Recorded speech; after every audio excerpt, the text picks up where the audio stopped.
Hi everyone, I'm Belinda. I'm the department chair for the massage therapy program.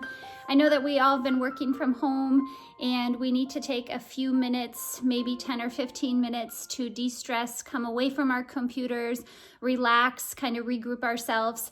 So today I'm going to teach you how to make a at-home salt or sugar scrub so you can take those 10 or 15 minutes and relax, soak your feet, give yourself that mental and physical break that we all need at this time. So the ingredients that you are going to need is I'm going to encourage you to use coconut oil because this is a good oil that is nourishing for the skin. Of course, you can use some type of olive oil, any other oil that you have in your kitchen. However, sometimes those oils are a little bit thicker and they have an odor to them. So I personally like the coconut oil, so I would encourage you to do that. You're going to take some bathroom cups. Bathroom cups, you have the ability to take that coconut oil and bring it down to a liquid form. And then you're going to use any salt or sugar that you have on your table, or you can utilize Dr. Teal's. If you have this is Himalayan salt that you can use as well. If you have additional essential oils that you can put in that is definitely a benefit as well.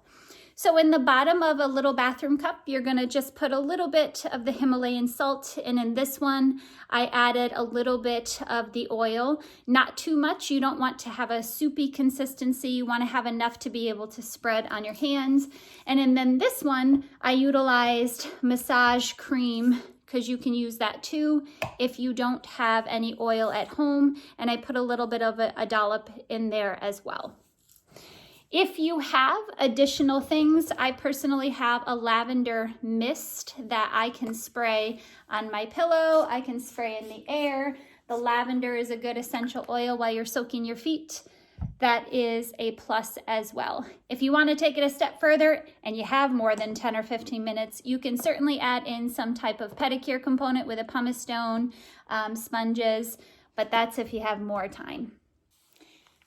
The second part is the fun part. Make sure that you have a basin with water that is comfortable for you to be able to put your foot in, and you have an extra towel underneath to make sure that you don't get any salt, sugar, or water onto your carpet. You need an extra towel for your hands and lotion of your choice that you are going to apply to your foot at the end of the soak. So you're gonna soak your feet for about 10 or 15 minutes, and during that time you can listen to your favorite TV show, you can listen to music, you can maybe just sit back, close your eyes, take a couple deep breaths to relax while you're soaking your feet and allowing the warmth to soften your body and soften your mind. About 5 or 7 minutes into this, you want to take your foot out. You want to do one foot at a time. I like to take my foot, bring it up on the other leg. I'm going to take a little bit of the salt or the sugar scrub that I have made, rub it into my hands, and then softly, gently put it onto my foot. If you are a person that likes to go in between your toes, you certainly can. Give a little extra love and care to the heel. When you feel that you're done scrubbing, you're going to apply your foot back into the water. Go ahead, rinse it off.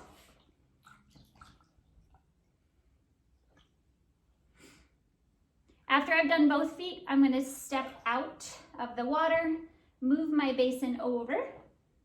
I have the ability to dry off both of my feet. And then when I'm done, I'm going to utilize my favorite lotion and I'm going to put it on each foot. Remember that once you get up, you have lotion on your feet, so you might want to put on some slippers, some socks, some flip-flops, whatever is comfortable for you, and voila. I hope you enjoyed it, and that gives you about 10 or 15 minutes. Remember that I said make the sugar scrub or the salt scrub the day before so you have the ability to utilize it throughout your week.